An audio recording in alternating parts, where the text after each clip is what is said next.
right, listeners, good evening and welcome to everyone, including those live on Facebook and on YouTube. Indeed, this is family time. Family time is about your issues and your relationships, your at home family, your community family, and your global family. Family Time is produced by Family Life Ministries, and our aim is to enable healthy families, which will lead to healthy nations. Now, to all our listeners and viewers, stay with us. Please join us via our platforms on Facebook and YouTube Live, of course, and via Instagram as well. We are live on Instagram also.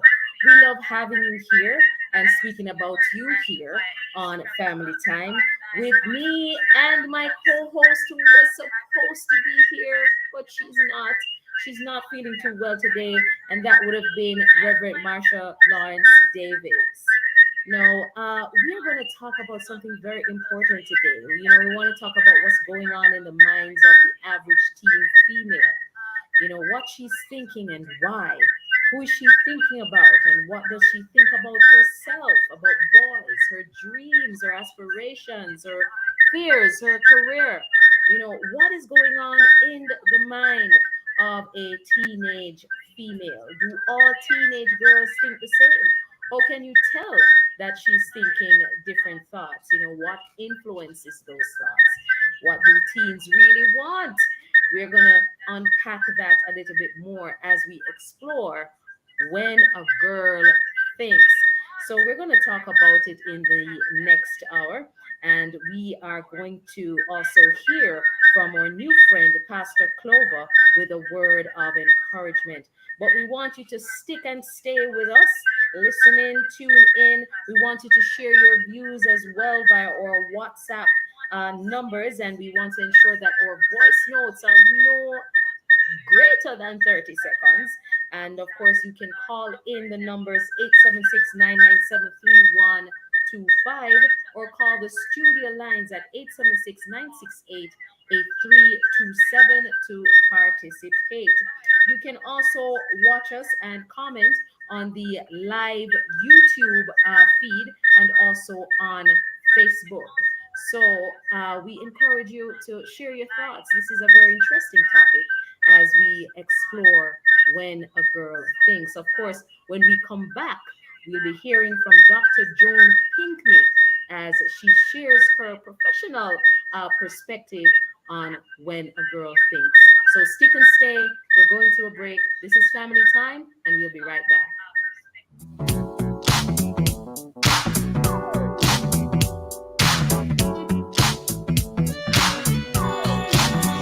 Jamaica's gangs are like packs of rats. Nasty. They live in filth and try and drag us all in there with them, spreading the disease of violence and corruption everywhere. Nasty. But like a pack of rats, they can be eliminated. Rats. With your help. If you have information on gangs, call Crime Stop on 311. This message is brought to you by Crime Stop and their marketing partners, Lime and NCB. I'm Tammy. I'm Wayne. And we are the Mitchells. Our life is a busy vibe. So Flow Yardan Road is made for our vibe. Power your everywhere vibe with Yardan Road and get up to 150 megabits per second fiber fast internet at home and fully loaded mobile with unlimited social and YouTube data. Anywhere talking text plus gigs and gigs of any use data. All for a special offer of $4,999 plus GCT. Yardan Road is for the way you live. Flow, Jamaica's network. Visit discoverflow.co. Conditions apply. You know what, sweet? The new pack Sweet Living promotion. Win great prizes. Bedroom set, living room set, kitchen appliance set, plus TVs and monthly cash prizes. Send in 5 new pack labels. Labels must belong to at least the new pack corned beef, new pack Vienna sausages, and sauces categories. Below the tagline, new pack, more than just value. Place your entry in one of the drop boxes at participating outlets or enter by mail. Time to live sweet. Enter the new pack Sweet Living promotion. August 28th to November 19th. See the press for more details. Authorized under Section 58.3 of the Betting, Gaming and Lotteries Act. Come here, Lizzie. We have to leave now, but I'm so glad I can carry my Love 101 FM with me anywhere me go. How you do that? What do you mean? I have the Love 101 FM app on my phone, so no matter wherever support me go, I just click on the app and props. My Love 101 is right here with me on my iPhone. But after me not have iPhone, so how me I go here? Simply go to your Play Store on your Android phone. Search for Love 101 FM. The red app with the Love 101 logo will show up and you just download it. Even my friend in New York did a listen love the other day. Clear New York, my dear. And you know how him did a listen? Let me guess. On the Love 101 FM app. All right then, all right. Me I go download it so I can have love with me to anywhere me go.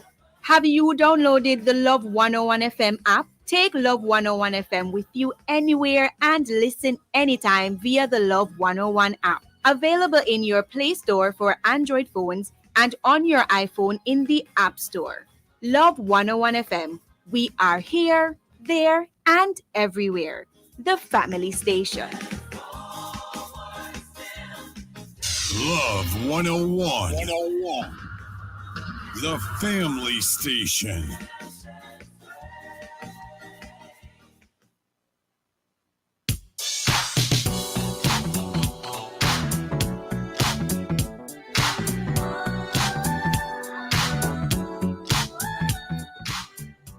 All right, listeners, welcome back to Family Time. You've been tuned into Love 101, and today's discussion is titled When a Girl Thinks. Now, earlier we had some technical difficulties, and we must apologize for that. I'm trusting that you are hearing us much clearer, and we are coming over smoothly so that you can continue to enjoy the show. Of course, our special guest today is Dr. Joan Pinkney. And I'm going to ask her if I can call her Dr. P, because little most me go say Dr. Pinkney, but I'm sure she will forgive me if I even make that mistake. But before we go to him, my apologies. Before we go to her, my apologies. Remember, we want to hear from you as a teenage girl. What did you think, or what did you think about the most when you were a teenager? WhatsApp your text and voice notes. Make sure it's no longer than 30 seconds to 876-997-3125. Watch us and comment live on our YouTube channel and live on Facebook to share your thoughts. We want to hear from you, or call the studio lines at 876-968-8327 or 876-968-8328 to participate. Now let's get right into the discussion. I'm sure Dr. Pinkney, you are online. Oh yes, Dr. P. I'm very much here. Excellent. And Joan is also fine. Excellent. All right, Dr. Joan is fine as well. Joan is fine too. Okay, excellent. All right. So we thank you so very much. And for our listeners, Dr. Joan Pinkney, who is a counseling psychologist, is also the host of The Counselor right here on Love 101. How are you, Dr. Joan? How are you doing today? I am good, thank you. And thank you for the opportunity to share and to remind me of when I was a teenager or somewhere there. Yes, of course, we want to explore this a little bit more for our listeners. So, when we were teenagers, at some point we had some idea of what we wanted our lives to be like, what we were hoping for. I can recall when I was much younger, we used to play this game where you make a box, you put the age that you want to be married, the number of children you want to have, the car you want to drive, the house you want to live in. And that's how we thought as girls, we want to be pretty all the time. We want all the nice things, but we want to know really in a more clinical way what it is that girls and why girls think the way they do once they are at that teenage stage, because, we are all the same. We are females, but of course we are different. We're different personalities, but the foundation remains the same in terms of how we process life. So, so besides, and I like what my producer has put here. And I like this cartoon Powerpuff Girls. They're made of sugar and spice and everything nice. So girls are made of sugar and spice and everything nice. So apart from that, what else do girls want, or are they made up of as they go through that transition stage in their teenage years? Well, as female teens develop, not only do they develop physically, but there is the emotions that is driven by the hormones, which drastically reorganizes her brain circuit, her, driving the way she thinks, the way she feels, and ultimately the way she acts for everyone to see. So there is this fluctuation of emotions. So she can, in some instances, be experiencing negative and positive emotions almost simultaneously. Because on the one hand, she's feeling happy about this, and on the other hand, she's feeling extremely negative about something else. So I think that a teenager begins to appreciate her emotional self, recognizing that here I am. I'm no longer, well, I guess you'll always be daddy's little girl. No matter even if you reach 50, you're still daddy's little girl. But no longer the little girl, but you're growing up because of the physical things that are happening to you. So it's coming to grips with those physical things, adjusting yourself to them.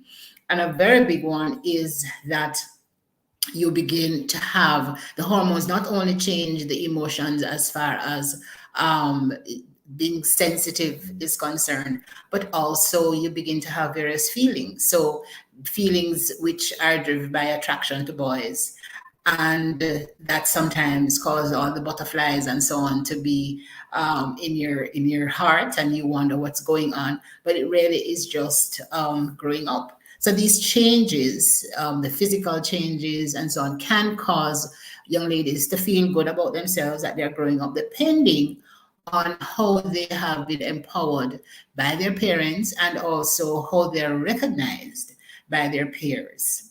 She begins to recognize that she has intuition, and she's developing her own intuition, as we older ladies may be aware of. It is interesting that even at this age, young girls begin to do what we call rapport talk. Rapport talk, and we're going to talk about what the guys do. Rapport talk is the whole expression of emotion. So there's a lot of emotional building in what is shared. And, some of these things tend to be a little more personal, and they emphasize so that you can include several persons and build a community in what you're saying. And of course, the boys are very different. But she begins to do that. And so she gets everybody involved, not just involved in hearing, but also involved in feeling the emotions based on how she is expressing. She begins to desire relationship. She begins to desire love, because she has been thinking from she was 5, the tall, dark, and handsome man that she wants to marry, and she sees her dress that she wants to, and so on. And so she begins to think that she's closer to that, even though there may be no tall, dark, handsome man inside, but she begins to think that. So she's engaging all of these various things, and of course there has to be the understanding that she has to make choices for her career. She's thinking of the future. She's thinking of how miserable her parents are. She's thinking of, all of these things are literally flooding her mind at this time.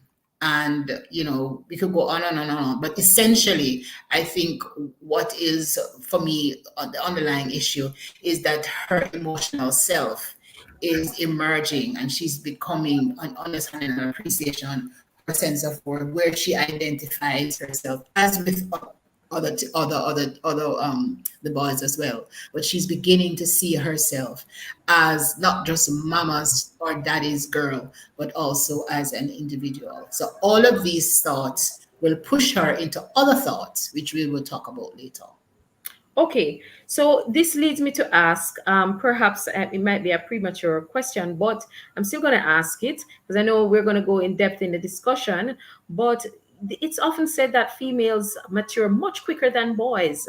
Right. I know we're focusing on the girls, but if you could just do a little mapping of the contrast of how a teenage girl may be thinking at the same age as a teenage boy, as to why we say girls mature faster than males.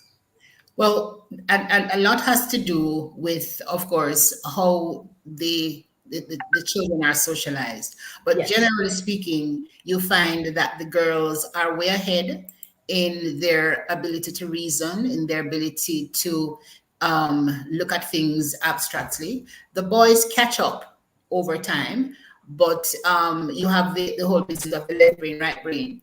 But the girls tend to be a little ahead in terms of their reasoning skills, in terms of their ability to appreciate certain concepts and so on over time, whereas the boys would be more in line with more things that are that you have to construct, that you have to construct, things that you may need to appreciate from a so the boys will pull down a bicycle or pull a dolly together if you want to go there. But the girl is going to take the dolly and cuddle the dolly. Boys going to want to investigate, and the girl is going to say, no, this is, I'm going to mimic what I see mommy did or what I understand it is. So the nurturing side of her will begin to emerge, as opposed to the side of him, which says that I need to fix it, or I need to understand why it is working this kind of way. So there's that investigative side of the boy. So in the West, we tend to socialize our children or children differently. So the boys are socialized in a particular way. So they're socialized to feel that they have to be hardy. And so it is consistent with Yes. how their brains operate. And, Okay. and so the girls are a little more nurturing, while the boys are a little more hardy in their responses. Okay. Of Yes. course, And there should be the appreciation that when it comes to certain things, they are right on the same level. For example, decision-making tasks, you'll find that they both boy and girl may have a challenge in making constructive or informed decisions because of the underdeveloped frontal lobe, areas in the frontal lobe that helps with the decision-making process. And so not until they are closer to maybe 25, 23, that they are really, really able to make those kinds of decisions which adults make. And that is across between each of them. okay, that's very interesting. I guess we'll flesh that out a little bit next week when we look at boys. But just wanted to, just stir the listeners a little bit, just to stimulate them a bit when we go into next week. But also, I'm trying to. You mentioned the girls tend to be more nurturing, and I want to say this is, of course, by design. Right. It is God's design that a female, should embody this type of persona, character, this totality of her existence. So why is it that it is in the teenage stages that she begins to think and process life the way she does? One would say, you pick me what you put in on your head, you know what I mean, focus on your book. But here it is at 15, 16, she's thinking about my first child and when I get married one day. Why is it that she's thinking about those things? Blame it on the hormones. Hormones. The hormones make the difference because they now begin to take her to another level of her development where she no longer thinks like a child. That's why adolescence. So some person says adult without sense. And so there a sense in which she is becoming an adult. Yes. And she begins to see herself now because of the emergence of these hormones in her system that not just the physical, but also the cognitive. She begins to be able to reason more abstractly. She begins to recognize that her body no more resembles her mom or her female, older female friends. She finds that men are more attracted to her, and she feels a little bubbly thing when they say, you look nice, and so on. So she begins to have these various experiences, which are as a result of the change in the hormone activities in her body. Okay, so it's so important for you to mention that, because sometimes girls are criticized of being too emotional. You know, you're too soft, but this is how we are not they we are girls inside who have, evolved into women that we are. No, and it's because of the hormones. That's what you're saying, doctor. You're saying that this is because of the biological makeup of our bodies, why we function this way.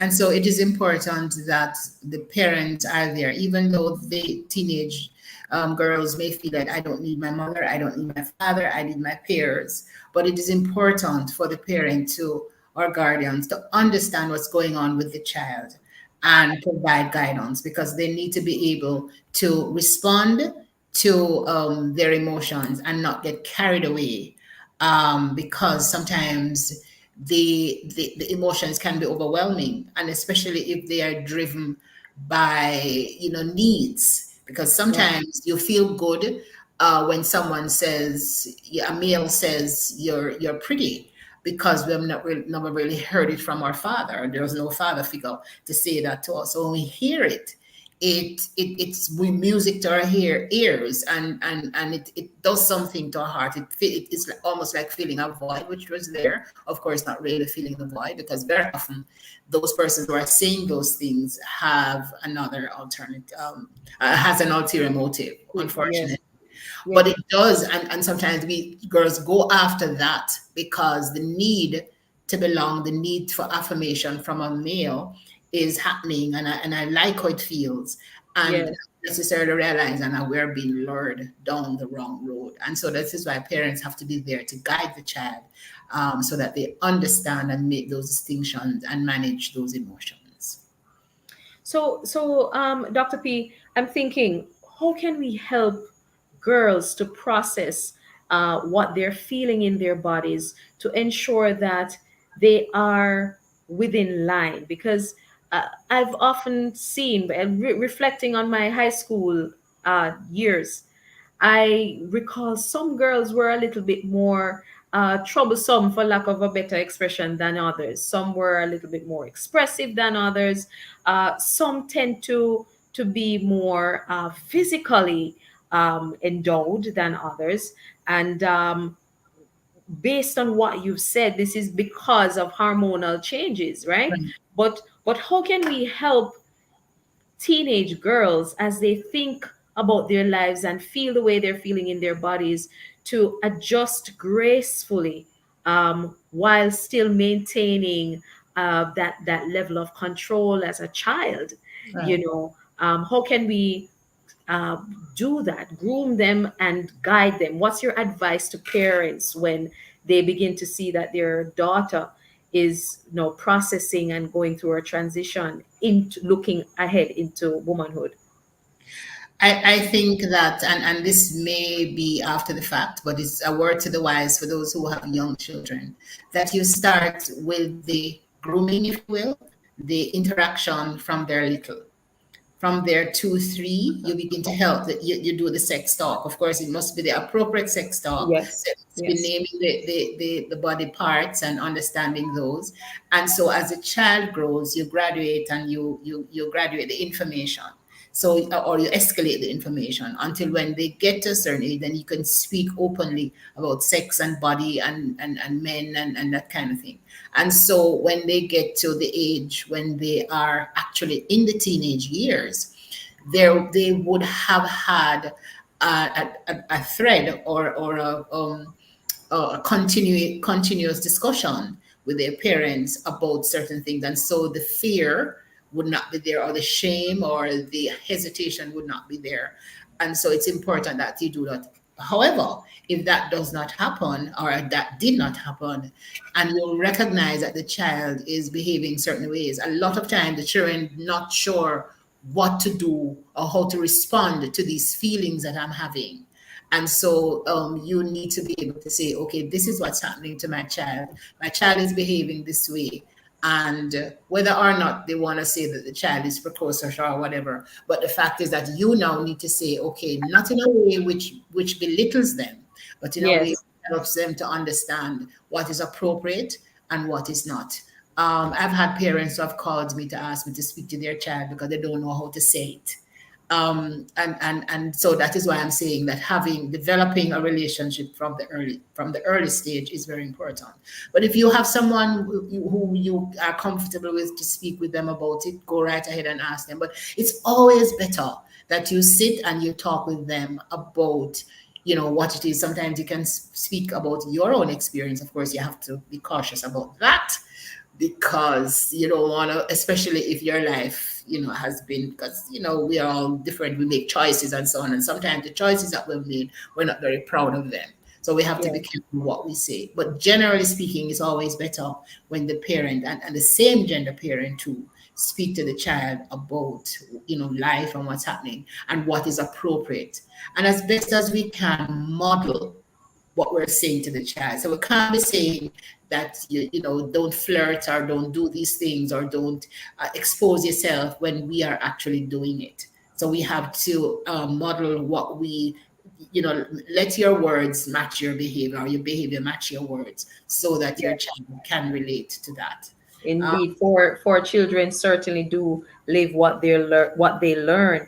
Now, listeners, you have been listening to Family Time. Now, remember, we want you to share your voice notes. We want you to share your comments on our Facebook page, on our live Facebook feed, and also on YouTube. We're also live on Instagram. So we want you to go ahead and share your thoughts there. For your voice notes, no greater than 30 seconds, and you can send your voice notes to 876-997-3125.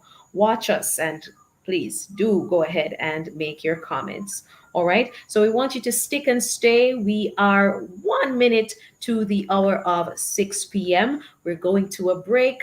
We'll be right back. You've been listening to Family Time. How and what girls think. I believe guesswork will always play a role in what and how girls think. To examine the lives of girls who live in a culture radically different from our own is to walk a fine line.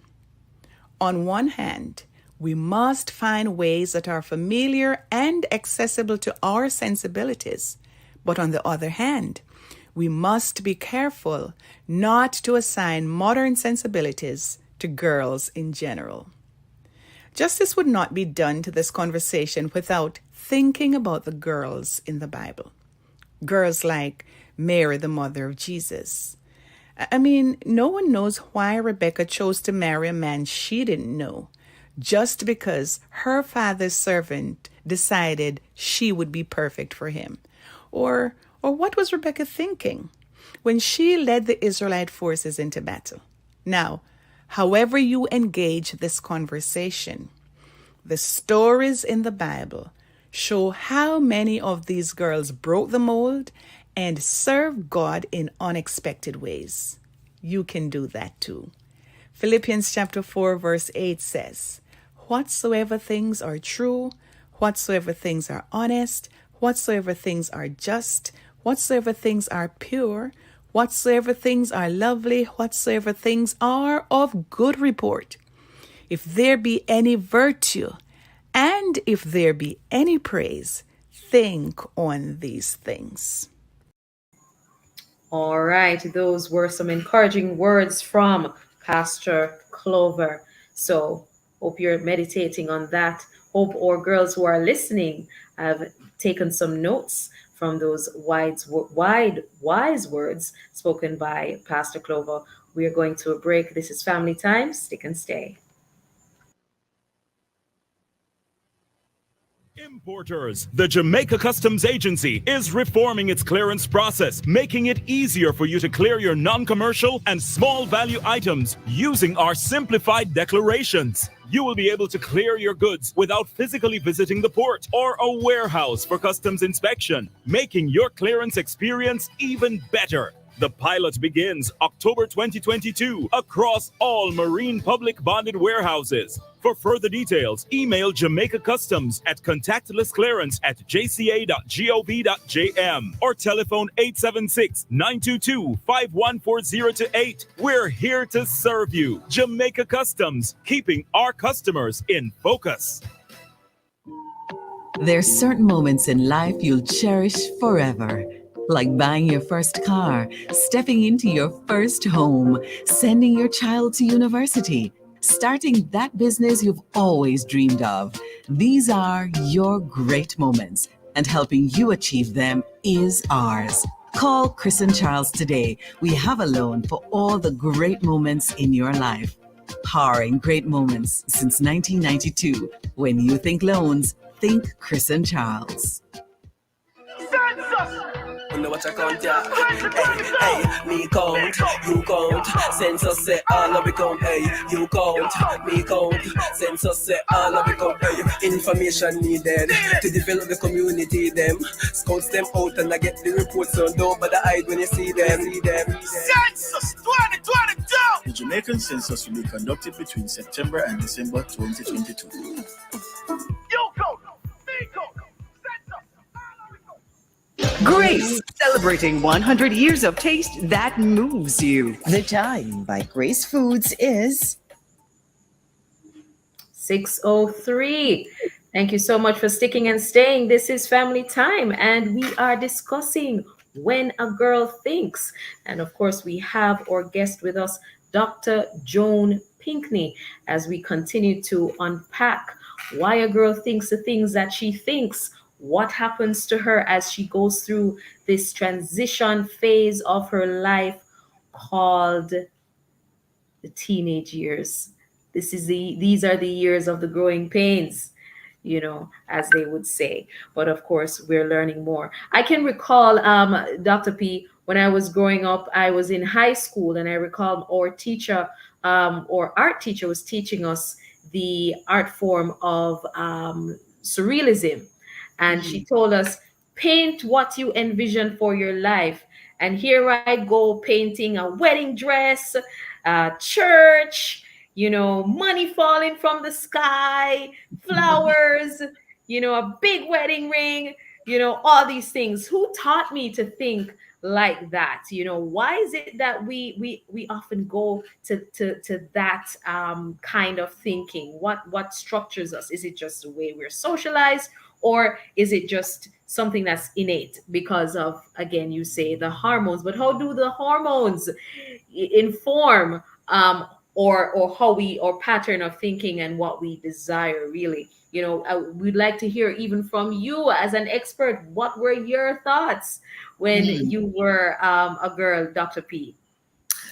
Well, that was a long time ago, but I remember that my first crush was on a man who used to drive a tractor and used to fix the road.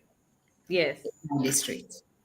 Every time I saw this man, I don't know what it was about him. We never spoke. I just saw this man. He used to be the one driving the tractor, not the tractor, the presser on the road, and I would just feel this fluttering in my, and I was like, and it wasn't until I got older that I realized, so that was what it was. Just something about him that drew me to him for whatever reason. So girls, it's a natural reaction based on the hormonal, and I can't now tell you whether it was his facial expression or whether I don't even know if he was tall, because every time I saw him, he was sitting in the presser, big presser thing. I don't know if you'd be that old to know those things, but he was sitting in it. I never saw how tall he was. I just saw his torso, from his torso up on his face.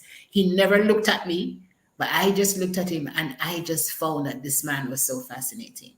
And so I know that these things come about because we begin to be attracted to the male. Of course, I had the example at home where I had my mother and my father, and I saw that around me.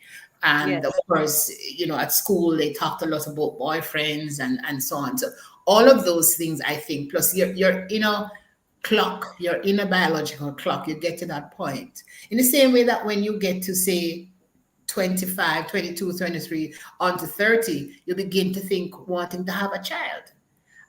They're not all females, but most. You want to get married, you want to have a child, because there's this thing that says, I want to produce.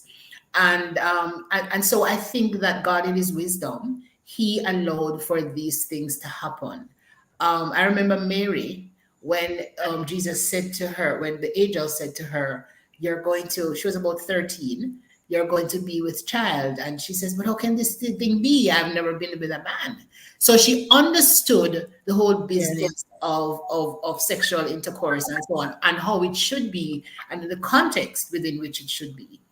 And so when the angel said, the Holy Spirit will sort that out, you know, don't worry about it. The Holy Spirit will be, she just said, be it unto me according to your word.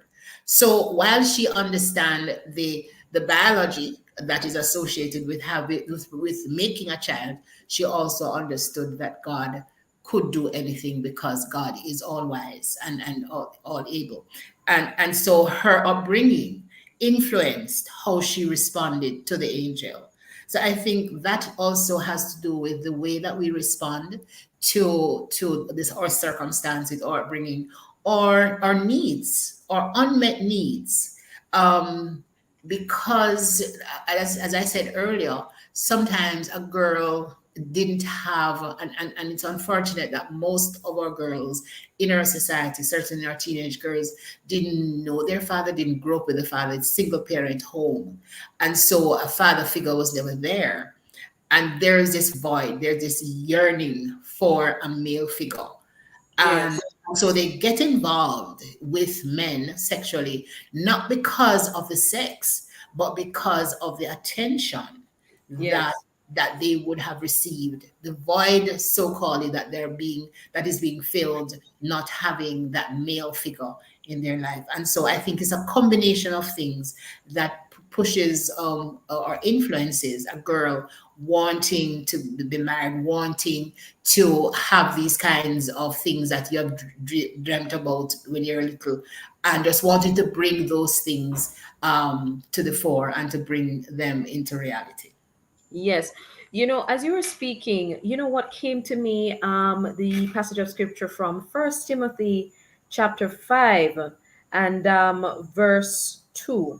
And it says, older women, we basically what Timothy was saying was how the young persons are to be treated. You know, younger men should be treated as brothers, and older women are to be treated as mothers, and the younger women as sisters, with absolute purity. So what came to me was the importance of women existing in community, nurturing other women, and, you know, helping to inform them and to guide their thoughts and feelings. You know, so when you mentioned that Mary said, how could this be, and I've not been with a man? Of course, her mother would be teaching her the what is happening to her body, the changes, the transitions that she'd be making. Of course, she would be on her monthly cycle. She would know that to be with a man means you would be pregnant.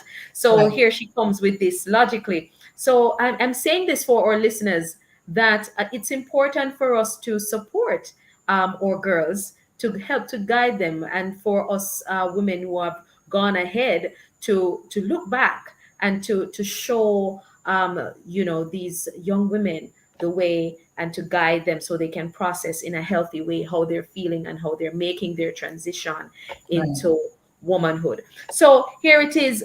We have a comment via WhatsApp. Before you go to the comment, let me just add that, you know, and you made a very good point there by speaking to the fact that the older woman should be there for the younger girls. And I'm sure Mary's mother was there for her, but remember that she left and went to visit with her older cousin Elizabeth. Yes, Elizabeth, yes. And spend some time with her.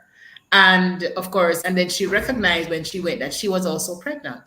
And I'm saying, so that is a testimony that she knew that she could go and rely on, based on the relationship that they had, that she could go and speak to Elizabeth about what was going on with her. And she knew that she had that kind of support. So it's very important, just to underscore the point you're making, to have support. Yes, yes, I see a very what should I say? This comment here from one of our listeners comes via WhatsApp. I'm not seeing a name here to acknowledge this person, but this is a very key question here, or point to be made here, Dr. P. I'm going to read it here. It says, she says, great topic, or this he say, or she says, great topic, excellent thoughts. How can we help our adults to stop abusing our girls? Many are not offered PTSD counseling and later become a challenge in handling adult relationships.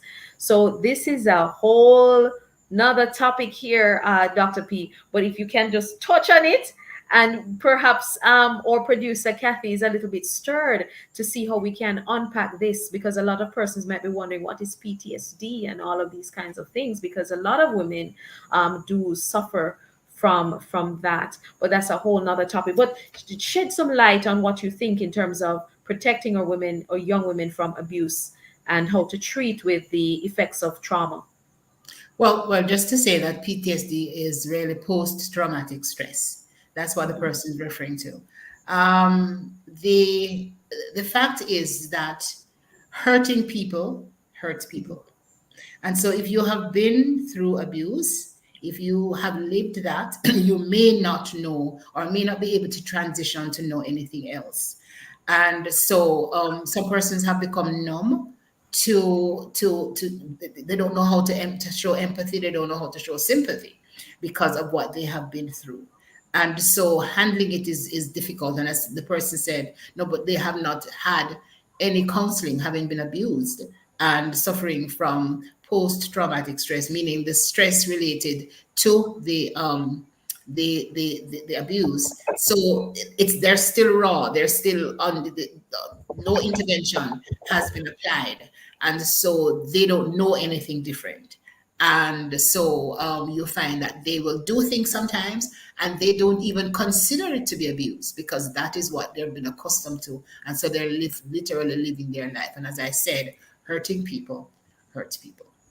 Indeed. We're going to be heading into a break, Dr. P. But when we come back from the break, I want us to explore a little bit more how culture influences how a female thinks and processes herself, her outlook on life, her entire image, So listeners, we encourage you to continue to share your thoughts as we unpack this topic here. As a girl thinks, as a teenage girl thinks, what does she think about? We ask you to send your voice notes no greater than 30 seconds to 997-3125, and also continue to comment on the Love 101 Facebook page and on the YouTube channel live.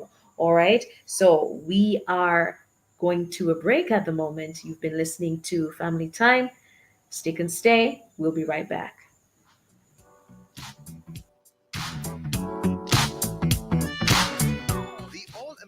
Institute of Medical Sciences AIMS is your preferred tertiary institute with campuses in Black River, Kingston, and Mandeville. AIMS expands your mind to an associate degree in health sciences with electives in pharmacy technician, medical assistant and phlebotomy, dialysis technician, surgical technician in 18 months at a cost you can afford. We also offer a 4-year medical degree program and a Bachelor of Science in optometry. You'll find the AIMS experience to be an enriching one. Enroll at AIMS today. Call 876-634-4068 or visit the website aaims.edu.jm. Medical education par excellence. What's your attitude towards God? Are you sincere or idle and careless when you use his name? Do you obey the third commandment by not taking the Lord's name in vain? Let's discuss it. Tuesday, October 25 on The Rock. Join host Bishop Harold Steve Blair and guests Bishop Roy Notice and Nicola Carrara as they discuss the topic, Thou shalt not take the name of the Lord thy God in vain. That's The Rock, Tuesday, October 25 at 10 a.m. right here on the family station, Love.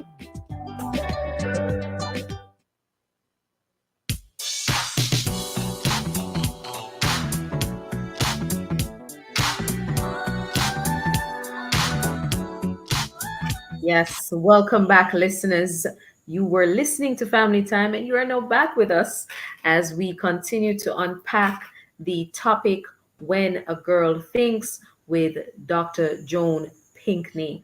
So, ladies and gentlemen, we have been talking about how hormones has an impact on how a female processes her life as she goes through her teenage years.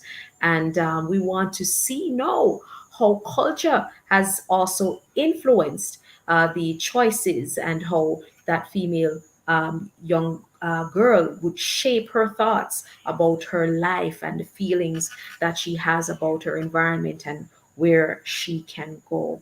Dr. Pinkney, would you like to continue to expound on that? I grew up in a Christian home. I saw my parents were married. Well, as far as I'm aware, they were married before they had a child together.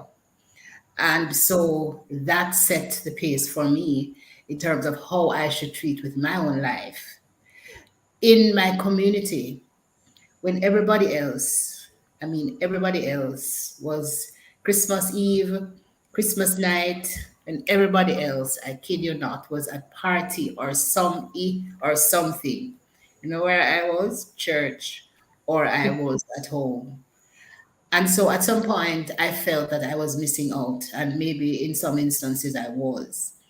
But I was socialized to understand that this is the proper way to be.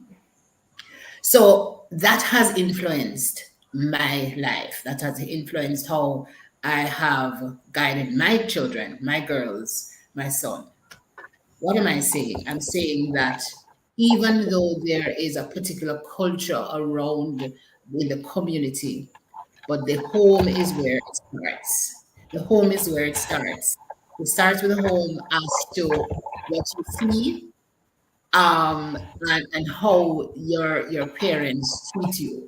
No, children can make decisions based on whatever it is that they want to do. But apart from the culture within the country, there are subcultures. So you have particular parishes, for example, in Jamaica, and particular areas, say in the corporate area, that think differently about how a teenager should respond. Of course, there are some, and I must say that there are some homes where those kinds of things do not obtain, even though it happens in a great percentage of communities. So when a girl reaches a certain age, then one of the things that she must have a man, she must have a boyfriend, she must have someone. In fact, there are some dons who say, oh, that one is coming up, and earmark that one to be the next girl, and so on. So there are subcultures that would that would influence how a girl thinks about herself. But I think that whilst a girl can vary from what is taught in the home, but there are certain core things, I think, if they are not taught in terms of conduct, in terms of how you view yourself, in what is modeled to you, when you see what is happening outside, you will still hold those positive values and those moral standards, even if you make a choice to go out there. So you hear persons, for example, who are gunmen who say, well, my grandmother used to pray for me, or my grandmother told me so and so. So even though they're doing the wrong things, they still know what it is. So then you can make a choice. You can make a choice as to whether you want to do this or not. So you do have instances in our country, in Jamaica, where culture influences behaviors. In other parts of the world, it's a little bit different. In some instances, in some parts of India, for example, a girl doesn't have a choice as to who she chooses to marry. Yeah. Yes. That is Yes. chosen for her. In fact, that's chosen for her from she's born. Yeah. Yes. And she grows into that, and she grows to love her spouse because the culture informs her mind and informs her behavior, and she follows through. Of course, you have some that deviate. So what am I saying? I'm saying that culture can play a very, very strong influence on how girls see themselves, on how girls relate. Your peers, the teenage peers, can be such a great influence on the girl's behavior. Yeah. Because you're coming into your own, you're seeing yourself, and you're identifying with these same looking persons. Yeah. And you want to be like them. Of course, a lot of times some of them are living a lie. So they're saying things that are not true. But some of them don't really have the kind of structure of household. But it looks attractive because it just seems like you do what you want to do, be what you want to be. And sometimes the teenagers are swayed by that. So the parents can influence the child, the teenage child, very, very greatly. So if you throw all of those things together, including media, including what is happening now with social media and everything, oh my gosh, the influence is so, so great. So, so great. And Yes. if a child doesn't have the strong, sturdy foundation in the family and the support, it can really throw the child off. Gender role still obtains where the boy is taught certain things. I think we're changing a little bit, where boys are, for example, learning how to cook and girls are learning how to fix a car or so on. So there have been some changes, but generally we still hold on to the pink and the blue accordingly. By the way, did you know that initially when this pink and blue this pink and blue colors came up, that the boys were associated with pink? Oh, interesting. Boys were associated with pink initially because it was, and girls were associated with blue. Interesting. Because of but then over time, the pink became more associated with the girls because it was closer to red, and red was closer to the heart. Okay. Okay. And the blue was deemed as more hardy. Okay. So where can we find that information to reference it? Oh, I've in my research, I found it in a research that was done in quite a while back. I'd have to be able to give you that information, to look at my notes to be able to say that. But Okay. I was really shocked because I didn't believe that was so. That was quite interesting for me. Excellent. You know, we have a very interesting comment here from one of our listeners, Dr. P. This listener says, I don't know why or how all I know. I have to read it like what it is, like how it is written here, was stuck on thinking about marriage. And guys, was the furthest thing from my mind, says the listener. Had enough about life to be thinking about, like making holiday money with my creative ideas, holiday jobs, navigating the antics of my brothers, schoolwork, enough other things to deal with and talk about. My comment on this is to say, well, that even also shows the maturity side of this female. You know, we don't all think alike, but of course, this is reflective of that womanhood coming in, that great sense of responsibility and leadership coming Yes. in. You know, what are your thoughts? Well, the need for independence is certainly one of the things that teenagers generally push forward to.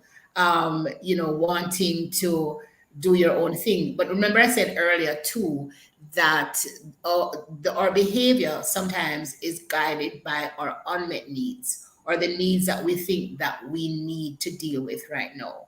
So maybe in a situation where you need to get your own money because that is not being provided, or you feel that is the way to become independent, or whatever the reasons are. So maybe, but I can appreciate her having some other things that may take precedence overthinking about Yeah. marriage and children and whatever is based on her circumstances. So circumstances sometimes, or immediate need or pressing unmet needs, can sometimes push us to have different focus during that teenage years. Ah, indeed, indeed. So as it is, as we are, gradually coming to the close of the show in a couple of minutes, let us also just take a look at, just reflect on how you believe we can properly guide. We asked this question earlier, how you think girls can be guided properly. I mentioned the need for community, older women playing a role. But is there anything else that you would like to add to that, especially to mothers? We've heard so many conversations these days about toxic mothers and mothers not passing on the right values and lessons to groom a young lady into a wonderful lady in her adult life. What would be your advice both to mother and daughter? Well, first of all, you have to remember that this little girl, this is to the mothers, this little girl whom you brought into this world is your child. Pardon me. And you want, I'm sure, the best for this child. Now, this child may begin to be showing attitude and want to talk back and so on. It's important to, as best as you can, say to her, let's sit down. What is wrong? Let's talk about what it is that you're going through. And rather than, abusive words and saying, oh, the pair man she want and those kinds of things, what that does is just drives the child away from you, yeah, and pushes her to seek someone else who will be willing to listen to her and so on. So call her and say, hey, let's talk about what's going on. I don't understand. We used to talk, or maybe we never talked, but I would want to start over. Let's begin to talk about what's going on and let me see how best I can help you. Or maybe I can, recommend someone who can help, because I want the best for you. If you start with empathy, if you start with, remember you're a teenager too, but maybe what you went through, and the kind of distractions and the kind of things that were there then when you were a child, there's no comparison now. And so it's harder for a young lady to hold her head high. And so understand all of that. And rather than going to attack her, is begin with, how can we talk this through? What can I do to help? I want to help because I want the best for you. And usually children, females, teenagers, they will respond positively. They may not warm up immediately, but if you're consistent, you can talk at them. Or if you know someone like a you or a me, ask to talk with them, just to befriend them and to talk with them and to give them some guidance. Get some advice. With the negative abuse. Indeed. We are running out of time, Dr. Pinkney. I thank you so very much for joining us on the show today and for sharing your professional thoughts on the topic of what girls think, or when a girl thinks, of course. So listeners, you've been listening to Family Time. We thank you for sticking and staying with us. We encourage you to reach out to our offices if you need counseling, or if you know someone who needs counseling. Our head offices, which are located at Cecilia Avenue and in Port Moore. Our office numbers are 920-1034 or 926-8101. Of course, as we close the show today, we want to leave you with this passage of scripture from Psalm 46, verse 5. God is in the midst of her. She shall not be moved. God will help her when morning dawns. This is Family Time. I'm your host, Crystal Daly. Please join us next week as we explore when a boy thinks. Thanks for listening. This is Family Time. Have a great evening.